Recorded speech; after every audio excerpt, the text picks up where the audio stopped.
Како што ризопроизводителите ја завршија 2022 година со протести и блокади, така се чини ќе ја започнати новата 2023 година.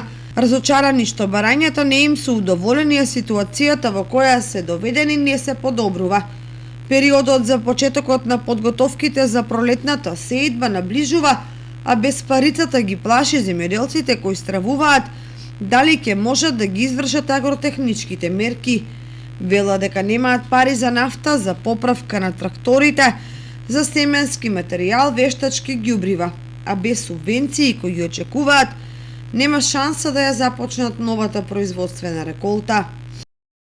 Министар и премиерот дојде, дополнителните субвенции од 3 денара да бидат исплатени за реколта 2021, а редовните за 2022 да бидат до крајот на јануари исплатени. Затоа што пролетта се почнува, ние без тие пари не може да почнеме. Значи редовните се јави и од 8 денара по единица декар или по 18.000 по хектар, а дополнителните на предадена оризова арпа.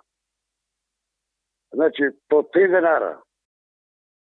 Тоа што не им се исплатени дополнителните субвенции за 2021 година е проблем кој бара итна реакција на надлежните министерства и владата, бидејќи ако се пропуштат јануари и февруари, подоцна ќе биде касно заорање, танирање и рамнење на нивите. Според земјоделците, секое доцнење со сеидбата ќе значи и намалено производство на храна, за што од лани се декларира државата.